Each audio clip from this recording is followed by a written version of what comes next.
성경 말씀 보시겠습니다. 성경 말씀 이사야서 29장 1절부터 8절까지 말씀입니다. 함께 봉독합니다.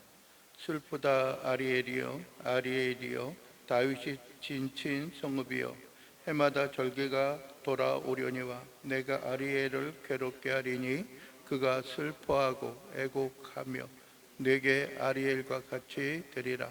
내가 너를 사면으로 둘러 진을 치며 너를 애워 대를 쌓아 너를 치리니 내가 낮아져서 땅에서 말하며 내 말소리가 나직히 티끌에서 날 것이라. 내 목소리가 신접한 자의 목소리 같이 땅에서 나며 내 말소리가 티끌에서 짓거리리라. 그럴지라도 내 대적의 무리는 세미한 티끌 같겠고 강포한 자의 무리는 날려가는 겨 같으리니 그 일이 순식간에 갑자기 일어날 것이라. 만군의 여호와께서 우레와 지진과 큰 소리와 회오리 바람과 폭풍과 맹렬한 불꽃으로 그들을 징벌하실 것인즉 아리엘을 치는 열방의 무리 곧 아리엘과 그 요새를 쳐서 그를 곤고하게 하는 모든 자들 꿈같이 밤에 환상같이 되리니 줄인 자가 꿈에 먹을지라도 깨면 그 속은 여전히 비고 목마른 자가 꿈에 마셨을지라도 깨면 곤비하며 그 속에 갈증이 있는 것 같이 온 산을 치는 열방의 무리가 그와 같으리라. 아멘. 오늘 우리가 함께 봉독한 말씀을 가지고 여호와의 사자여 라고 하는 제목으로 말씀을 나누기를 원합니다. 갑자기 무슨 여호와의 사자냐 라고 하는 말을 하실 분도 있을지 모르겠어요. 우리가 읽은 성경에는 사자라고 하는 말도 없어요. 그런데도 불구하고 그런 제목을, 그런 말씀을 우리가 새기게 되는 그런 시간이 되기를 원하고, 또 우리가 어떻게, 또 하나님께서 우리를 어떻게 사용하실까라고 하는 그런 말씀을 우리가 한번 되새겨볼 수 있는 자들이 되기를 원합니다. 우리는 지난 시간 28장에서 북왕국 이스라엘, 에브라임이라고 불리는 그 나라가 하나님의 심판 가운데 있어서 그들이 아수르에게 포로로 끌려가고 멸망하게 된다라고 하는 말씀을 우리가 살펴보았습니다. 좀처럼 기억하기가 쉽지는 않겠지만 여튼간 그런 말씀을 우리가 좀 나누었습니다. 집중하지 아니하면은 우리가 그 하나님의 말씀을 한 주간 마음에 늘 매일매일 새기며 살아가지 않는다면은요, 그 하나님의 말씀을 우리가 기억하는 것이 그렇게 쉽지 않기 때문에 그렇습니다. 쉽지가 않아요. 늘 그 가운데 있어서 우리가 주일 있고 오늘도 해야 할 당연한 의무를 끝냈다라고 하는 것으로 우리가 만족하는 것이 아니라 그 말씀이 생각이 잘 안 나면은 하다못해 그 본문의 말씀이라도 한번 이렇게 더듬어서 읽어보고 하는 것들이 우리에게 유익이 되어집니다. 오늘 우리가 29장 전체를 보게 되면은 다른 그런 말씀도 있지만은 나름대로 우리가 좀 혼란스럽게 하기도 하고 우리를 좀 어렵게 하는 그런 말씀, 그 단어가 하나 있는데 그게 뭐냐 하면은 1절에도 나오고요, 또 뒤로 쭉 가게 되면 2절에도 나오고 그런 말씀이 있어요. 그게 뭐냐면은 아리엘이라고 하는 단어예요. 아리엘. 특히 구약 성경에서 엘, 야 그런 이름이 있다라고 하면은 야는 반말하는 야가 아니라 히스기 야, 엘리 야라고 하는 야예요. 그리고 엘이라고 하는 것은 어떤 의미가 그 가운데 담겨져 있냐 하면은 거의 대부분이 그것은 하나님을 명명하는, 하나님을 일컫는 그러한 단어예요. 그런데 1절에 있는 아리엘이여, 아리엘이여 하는 걸 보게 되면은 뭐라고 이야기해요? 밑에 그 나눠주에 있는 설명이 뭐예요?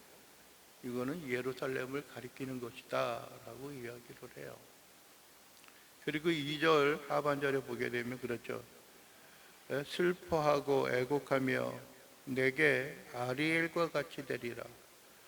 예루살렘과 같이 될 것이다 라고 하면은 예루살렘과 같이 된다는 건 좋은 거예요, 안 좋은 거예요? 예? 예?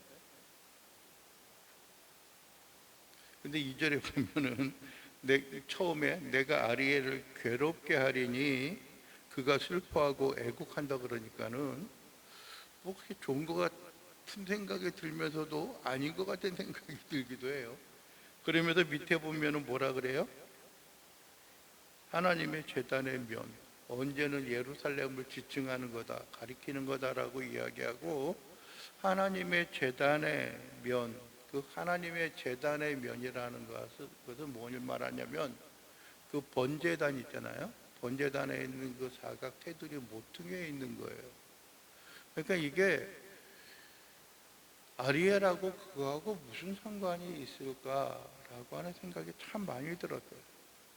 이걸 과연 어떻게 우리가 받아들이고 어떻게 수용할 것인가라고 하는 것. 그래가지고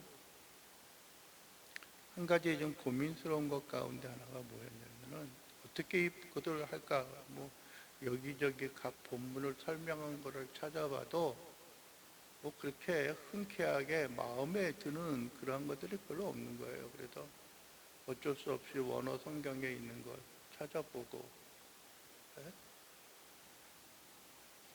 여기 보면은 이제 아리엘이요, 아리엘이요. 이거는 이제 호격 부르는 거잖아요. 부르는 거에서 아리엘, 뭐 그렇게 이야기하길래 단어를 찾아보니까 이게 무슨 말이냐면은 엘은 아까 뭐라 그랬어요? 하나님을 의미한다 그랬잖아요. 그죠? 여기서 아리가 아리, 뭐 여기 아라비끼를 동생이 아니라 아리가 뭐냐면은 그 사자를 의미하는 것이다 라고 하는 거예요. 사자도 우리가 그 창세기에 보면은 그 유다 지파를 사자라고 이야기하는 것이 나오는데 거기에 묘사된 걸 보면 우리가 전에 뭐죠? 그 옷장 뭐 그런 그 영화가 있었잖아요. 그게 뭐죠? 나니아 연대기. 거기에서 보면 하나의 그 하나님에 대한 계시자에 대한 그 이미지 형상이 뭐랄까요? 그 털이 딱 있고 위험 있는 그 숫사자의 모양으로 딱 나오잖아요. 그런데 여기에서 이야기하는 그 알이 그거는 무슨 뭐냐면 사자가 그냥 그 사도 아니면 대사 그걸 의미하는 게 아니라 암사자를 의미한다고 이야기를 해요. 암사자. 그래서 어떤 면에 있어서는 암사자는 용맹스럽고 자기의 새끼와 좀 그렇지만 숫사자가 먹을 그 양식을 이렇게 구해오는 것이 그 암사자라고 이야기를 해요.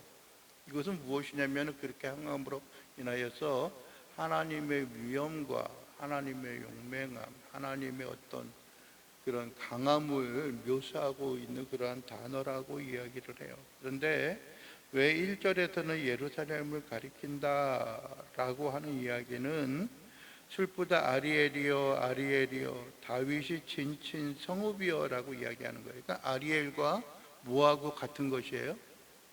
무엇을 설명하는 거예요? 다윗이 진친 성읍을 이야기하는 거예요. 물론 다윗이 짓지는 않았지만은 솔로몬이 세운 그것이 예루살렘 성전을 의미하는 것이다, 그 표현하는 것이다라고 이야기하는 것은 어느 정도 이해가 될 거예요. 그러면서 해마다 절기가 돌아오려니와 절기가 돌아온다는 거예요. 여러분 모세오경에서 그들이 1년에 몇 번 절기를 지켰어요? 3번을 지켰죠. 3번을 지켰어요. 그게 요즘 우리말로 표현하면 지금 있게 되어지는 지금 요 주간에 있는 6월절이 있고요. 물론 그 전에 뭐랄까요 무교절도 있죠. 그 한 주간 차이로 같이 있는 거니까는 그 다음에 있는 게 뭐냐면은 우리가 맥주감사절이다라고 이야기하는 뭐가 있어요? 칠칠절이 있어요. 칠칠절. 그것이 신약에 와서는 성령 강림 주일이 되는 것이고 또 다른 말로 하면 오순절이라고 하는 말이 되어지는 거예요. 그리고 또 하나가 뭐예요? 예? 추수감사절이죠. 요즘에 우리 말하면 그것이 뭐냐면은 초막절을 의미하는 거예요. 초막절. 축장절을 의미해요.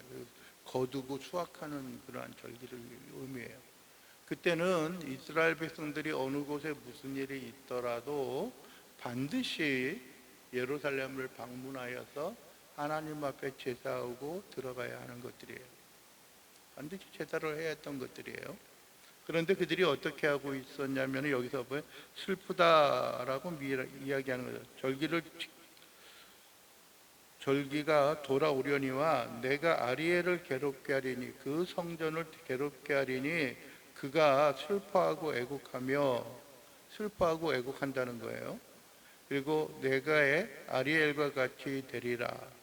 내가 너를 사면으로 둘러 진을 치며 너를 애워 대를 쌓아 너를 치리니. 그러니까 사면이 꽉 사면 초가와 같은 것들이죠. 내가 낮아져서 땅에서 말하며 내 말소리가 낮게 티끌에서 날 것이라. 내 목소리가 신접한 자의 목소리같이 땅에서 나며 내 말소리가 티끌에서 짖거리리라.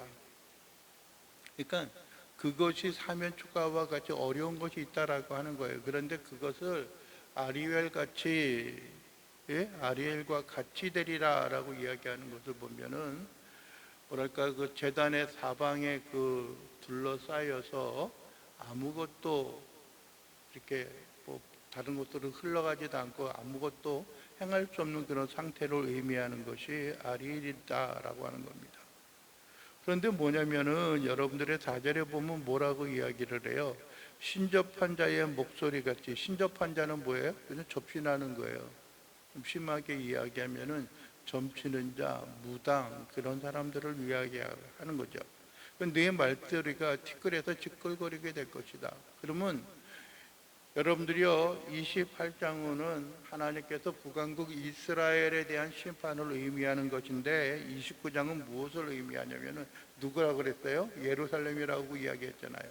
하나님이 보내고 하나님의 뭐랄까요? 종된 하나님의 사역자가 되어지는 하나님의 그 심판과 진노를 나타내야 하는 하나님의 뜻을 성취해야 하는 남한국 유다조차도 어떻게 하고 있는 거예요? 접신하고 그렇게 살아나가는 거예요.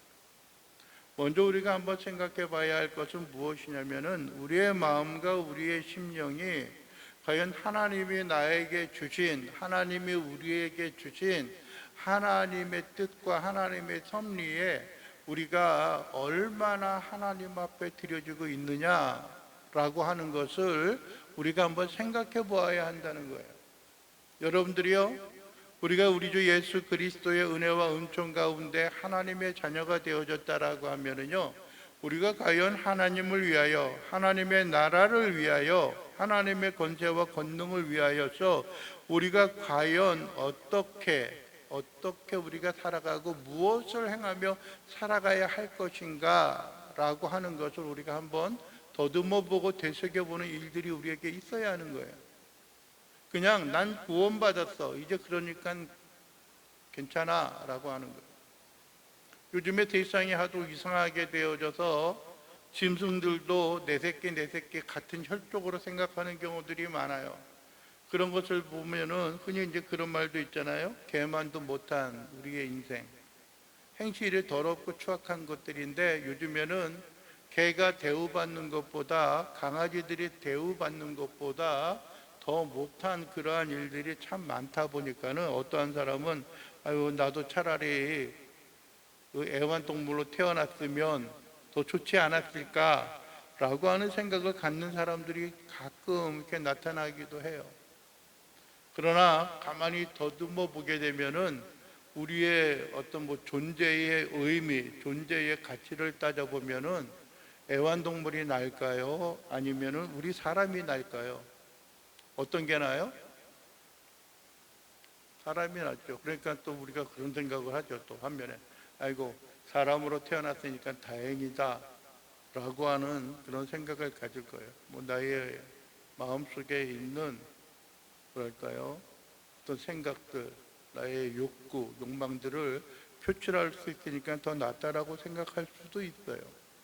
그런데 문제는 그러한 일들이 우리에게 있어서 감당되어지지 않는다면 우리가 그러한 하나님이 우리에게 주신 사명과 우리의 본분을 우리가 잊어버리고 살아간다라고 하면은 어떻게 될 거예요? 그 모든 것이 다 의미 없고 무익하게 되어질 것이다 라고 하는 거예요.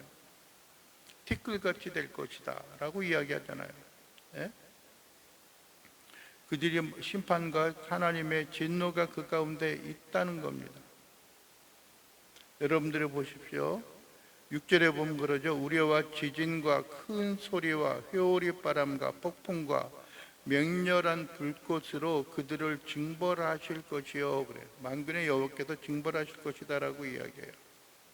또 뿐만 아니라 여러분들이요 7절 중반에 보면 그러죠. 그를 곤고하게 하는 모든 자는 꿈같이 밤에 환상같이 되리니 줄인 자가 꿈에 먹었어요. 그런데 깨면은 뭐예요? 먹었다고 배불러요?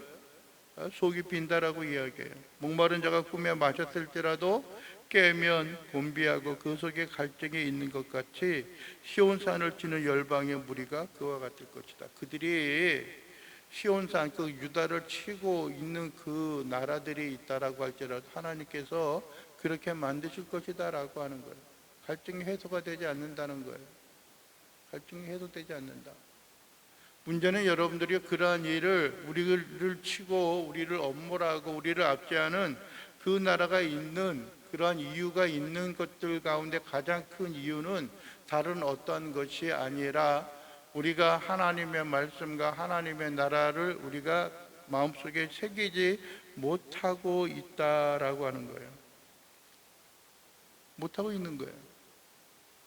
여러분들이 우리는 하나님의 말씀과 하나님의 능력을 우리의 마음과 우리의 심령 속에 우리가 그대로 간직하며 살아나가는 것들이 되어야 하는 것이에요. 여러분들이요 9절에 그러죠. 그들의 취함이 포도주로 말미암음이 아니고 그들의 비틀거림이 독주로 말미암음이 아니니라. 대저 여호와께서 깊이 잠들게 하는 영을 너희에게 부어주사 너희의 눈을 감기셨으므로 그가 선지자들과 너희의 지도자인 선견자들을 어떻게 했어요? 엎으셨습니다. 그러니까 그들이 하나님의 말씀을 온전히 전해야 하는 자들이 있음에도 불구하고 하나님이 그들을 우매하게 만들어서 그들이 그 일을 감당하지 못하게 하는 거예요. 여러분들이 11절에 그러죠. 예? 그러므로 모든 계시가 너희에게 봉한책의 말처럼 되었어요. 봉한다는 건 뭐예요? 덮어놓고 이제 인증을 해서 딱 해가지고 뜯지 못하게 하는 거예요. 그랬더니 그들이 뭐라 그래요? 10절 중반에 이것을 글 아는 자에게 주며 이르기를 그대에게 청하노니 이를 읽으라 하니까 뭐라 그랬을 것 같아요? 봉했으니까는 봉했으니까는 나는 못 읽겠다 하는 거예요. 그거는 그 받아야 할 만한 사람만이 하는 거예요. 그러니까 또 뭐라 그래요? 그 책을 그걸 모르는 자에게 주며 이르기를 그대에게 뭐라 그래요? 청하노니 나는 글을 모르니까 나는 못하겠다라고 하는 거예요. 그러니까 핑계를 이 핑계 저 핑계 대면서 뭐 하는 거예요? 하나님의 말씀에 귀를 기울이지 않는 거예요. 하나님의 말씀에 귀를 기울이지 않는 거예요. 우리의 마음과 우리의 삶이 하나님의 베푸심을 통하여 우리가 주 앞에 나가는 일이 되어져야 하는데 우리는 하나님의 말씀하고는 너무나 동떨어지고 너무나 멀리 떨어져 있는 그러한 삶을 우리가 살고 있음을 우리가 알아야 하는 거예요. 그래서 여러분들에게 죄송하지만은 지난주에 우리가 말씀을 나누었던 그 말씀이 뭐죠? 라고 하면은 까마득하잖아요. 까마득하잖아요. 뭐 여러분들만 그런 것이 아니에요. 뭐 전국에 있는 어떤 모든 교회에 있는 성도들이 90% 이상은 잘 몰라요. 무슨 말을 들었는지도 몰라요. 심지어는 수요일 날 이야기를 해도 수요일 날 무슨 말을 들었는지 모르는 게 대부분의 사람들이에요. 너무나 바쁘게 생활해서 그런지 너무나 해야 할 일들이 많아서 그러는지 아니면은 너무나 말씀을 많이 들어서 이게 주일 것인지 수요일 것인지 새벽 예배 때 건지 잘 모르는 경우가 있어서 그런지 모르겠지만은 그런 일들이 너무나 많아요. 즉 하나님의 말씀하고 동떨어져서 우리가 하나님의 말씀을 따라 살아가겠다라고 하는 그런 생각을 가지고 있지 않는 그런 마음과 삶의 모습이 우리에게 너무나 많다라고 하는 겁니다. 그러면서 13절에 뭐라고 이야기합니까? 주께서 이르시되 이 백성이 입으로는 나를 가까이하며 입술로는 나를 공경하나 그들의 마음은 내게서 멀리 떠났나니 그들이 나를 경외함은 사람의 계명으로 가르침을 받았을 뿐이다. 즉 사람의 말. 그러니까 하나님의 말씀을 대언하는 자들의 그 이야기를 마음에 새겼으면 괜찮은데 그렇지 않다는 거예요. 그러니까는 14절에 뭐라 그래요? 그들 중에서 지혜자의 지혜가 없어지고 명철자의 총명이 어떻게 된다? 가려지리라 라고 말해요. 그들이 하나님의 주어진 사명을 온전히 행하지 못하는 것들이 있고요. 두 번째는 무엇이다 라고 우리에게 말씀하고 있냐면요, 하나님의 교훈과 말씀을 그들이 외면하고 살아가고 있는 거예요.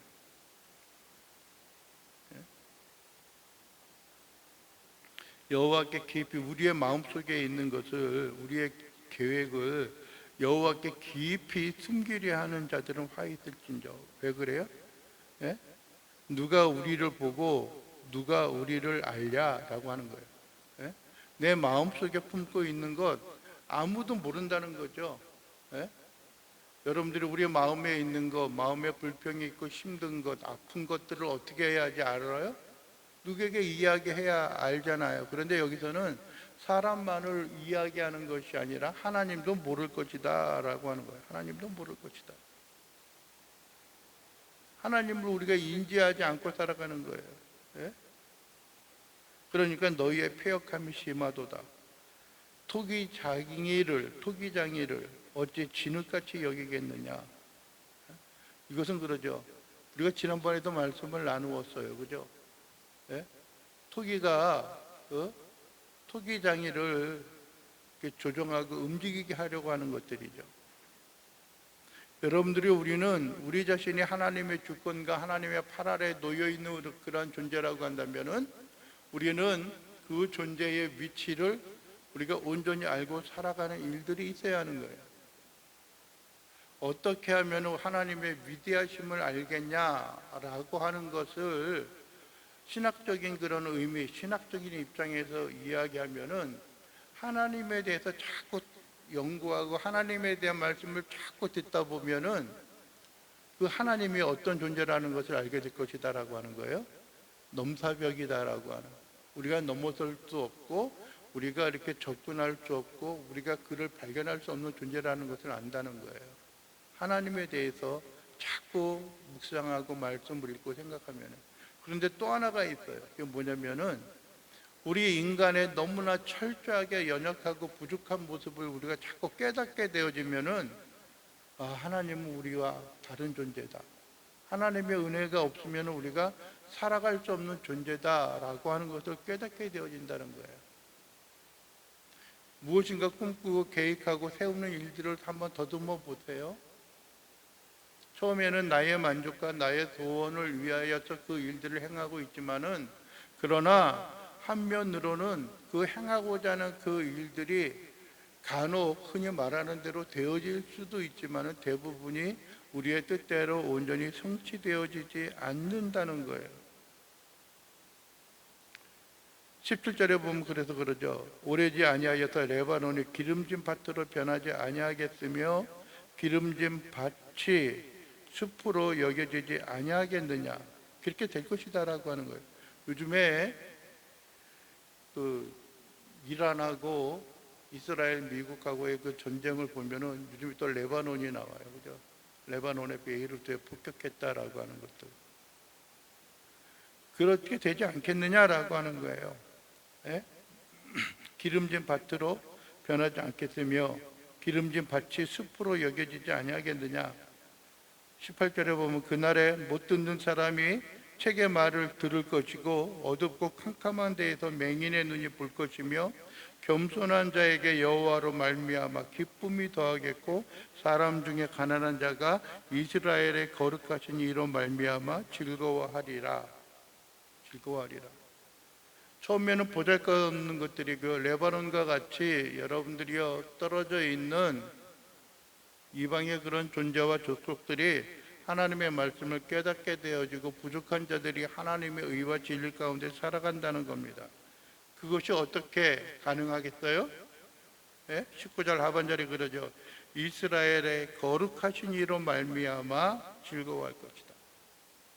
여러분들이 우리가 무엇인가 성취하고 그것에 가치가 있고 그것에 의미가 있는 것은 다른 어떠한 것으로 인한 것이 아니라 하나님의 말씀과 하나님의 거룩하심, 이스라엘의 거룩하시니 여호와 하나님의 그 능력 가운데 거할 수 있다라고 하는 것입니다. 여러분들이 우리는 하나님의 주시는 은혜와 은총의 삶 가운데 살아가야 하는 것입니다. 22절에 그러므로 아브라함을 구속하신 여호와께서 야곱 족속에 대하여 이같이 말씀하시되 야곱이 이제는 부끄러워하지 아니하겠다. 그의 얼굴이 이제는 창백해지지 아니할 것이며 그의 자손은 내 손이 그 가운데에서 행한 것을 볼 때에 내 이름을 거룩하다라고 할 것이다라는 거예요. 야곱의 거룩한 이름, 거룩하다 하며 이스라엘의 하나님을 경외할 것이며 마음이 혼미하던 자들도 총명하게 되며 원망하던 자들도 교훈을 받으리라 라고 말씀을 하고 있습니다. 여러분들이요 어떤 때에 하나님이 우리를 돌보시고 하나님께서 우리에게 거룩함을 나타내실 때에 모든 자들이 하나님의 말을 듣게 되고 청종하게 되어질 거예요. 여러분들이 이왕이면은 매 맞고 나서 상처에 약을 발라주는 그러한 일들을 우리가 맞이하는 것이 아니라 매 맞기 전에 우리 주변에 우리 주위에 일어나는 그러한 일들로 인하여 우리가 깨닫고 하나님을 바라고 소망하며 살아갈 수 있는 그러한 심령과 그러한 삶의 모습이 되어져야 하는 것입니다. 여러분들이요 처음에 여러분들에게 말씀드렸지요. 하나님의 사자요, 우리는 하나님의 부름을 입고 하나님의 뜻을 성취하고 하나님의 계획 가운데 우리의 삶이 드려져야 하는 그러한 삶임에도 불구하고 우리는 그러한 삶의 존재, 본질적인 요소를 우리가 깨닫지 못하고 살아간다면은 하나님께서는 우리에게 땅의 티끌과 먼지같이 우리에게 만드실 것이고 또 다른 자들로 인하여 하나님의 계획과 하나님의 섭리를 이루어 나갈 것입니다. 여러분들이요 하나님이여 우리에게 총명을 더하여 주시옵소서. 하나님이여 우리에게 지혜를 더하여 주시옵소서. 하나님이여 우리가 하나님의 말씀을 온전히 깨닫게 하시고 우리의 눈을 들어서 하나님 앞에 나아가는 그러한 심령과 삶의 모습이 되게 하여 주시옵소서. 그런 간절한 기도와 소원이 우리의 마음속에 일어나게 되고 하나님의 주시는 은혜와 은총으로 주 앞에 나가고 다름질쳐 나갈 수 있는 귀한 심령과 백성과 영혼들이 되어질 수 있게 되기를 주님의 이름으로 간절히 축원을 드립니다. 기도하겠습니다. 좋으신 아버지 하나님 감사합니다. 오늘 이 시간도 우리가 바라고 소망하는 것은 주의 크신 긍휼과 은혜 가운데 거하게 하시고 우리의 삶이 하나님의 뜻과 하나님의 말씀과 하나님의 계획을 우리의 마음과 우리의 삶 속에 그대로 간직하며 살게 하시고 우리를 부르시고 우리에게 명하시는 우리에게 말씀하시는 그 하나님 아버지의 명령을 온전히 순종하며 살아갈 수 있는 귀한 믿음의 자녀요 백성들 될 수 있도록 우리 주님 도와주시옵소서. 예수 그리스도의 이름으로 기도하옵나이다. 아멘.